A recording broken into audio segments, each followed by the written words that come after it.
Welcome back to WhoDooTV. I'm Hoosier, and we're continuing our Image Expo 2018 coverage. This time it's the press conference for Shanghai Red with Christopher Sebela and Joshua Hixon.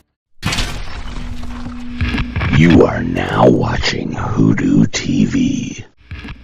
Shanghai Red is a revenge story that takes place in Portland in the late 1800s, about the 1890s, and it's about someone who gets shanghaied, who gets kidnapped from Portland, put on a boat, and then basically they fight their way back to Portland, and their goal is to track down everybody who is responsible for putting them on the boat and killing them.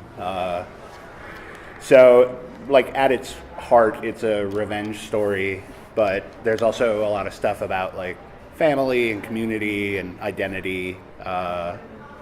But, you know, I think we just basically wanted to tell, like, a really good, tight 5-issue story that's, like, kind of not your normal comics thing. Just in terms of, like, everything, like, time period and tone and, like, Josh's art, I think, is, like, as soon as I saw his art, I thought of him, and by that point, like, Shanghai was still just kind of a rough pitch, but nothing much further than that. But as soon as I saw Josh's art, I was like, well, this would be a perfect fit for that time period and kind of that mood I'm going for. So yeah, we just started talking about it, and then we were working on it pretty soon after that. Yeah, my style is kind of like rough in the inking and drawing, so I think that worked pretty well with the setting of, you know, Portland at the time was very an ugly, not nice place to be. Right. But also just the kind of stuff that our character goes through, our protagonist goes through. You know, she really goes through hell. But yeah.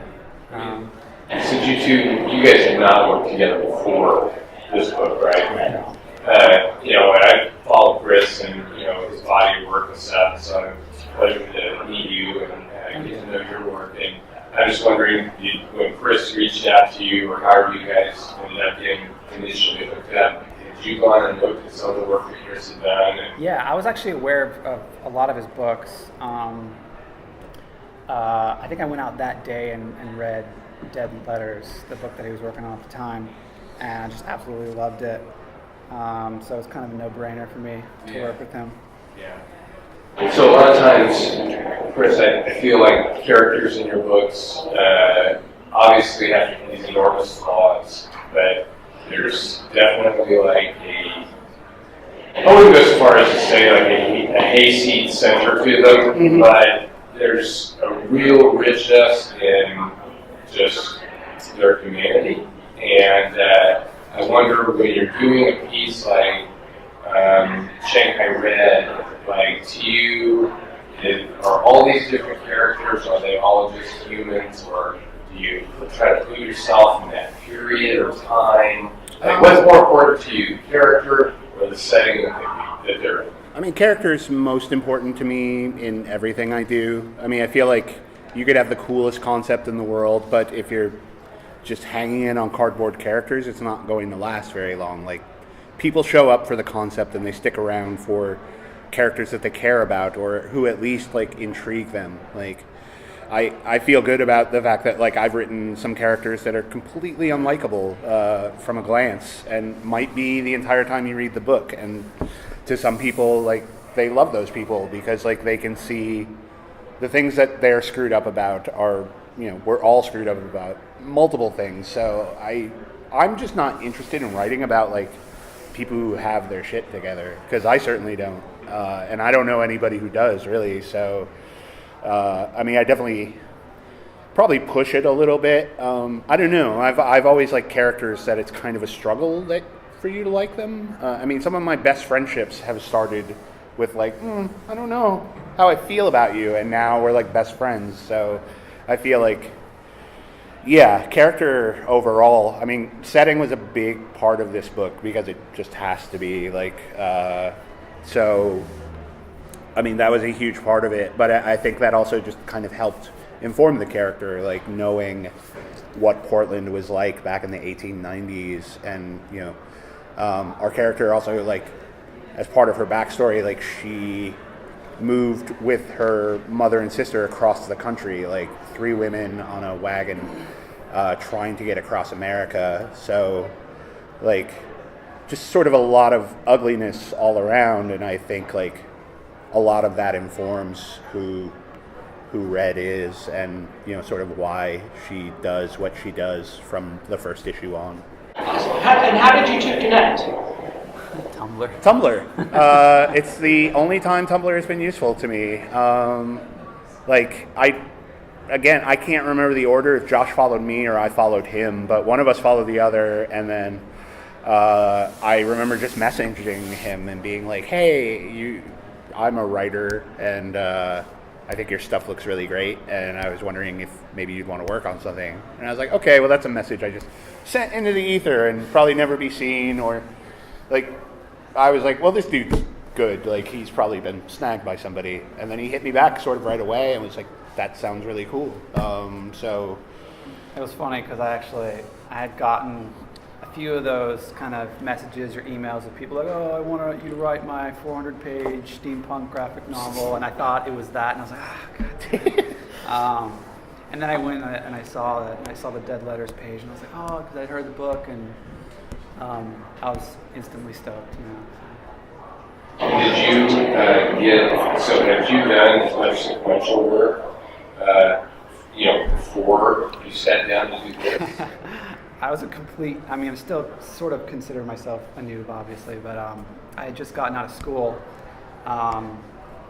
So the only comics I'd really done were for school. I mean, I'd had some professional work, illustration work, but I hadn't taken on like a full series or anything like that, or worked with a writer. Most of the stuff I just sort of wrote and did all myself. So that probably was the stuff that you saw. yeah, I mean, there's a whole issue that Josh did of a book he wrote called The Rebel Gun, which he mailed me the issue. I think right after we agreed to start working together, and I still remember like laying in bed and reading it and being like, "Why is this dude working with me? Like, he can write and tell a story all on his own." It was very baffling, but I'm glad he chose to work. Like, it's been kind of perfect. Like, it's definitely taken us a lot longer than we wanted. We started working on this in 2014, but so we would have to take breaks to take on paying work and stuff, and just kind of. But it's like, I don't think either of us at any point has lost the enthusiasm that we had when we started on it. For sure. And we've had some long gaps where it's just like we don't. We worked on it for like a full year at one time. Like, I had something happen, or I got a new job or something, and that must be, yeah. I mean, I remember when I wrote issue 4. Like, I think the date on the previous script was like a year previous. So I was like, wow, it's been a while.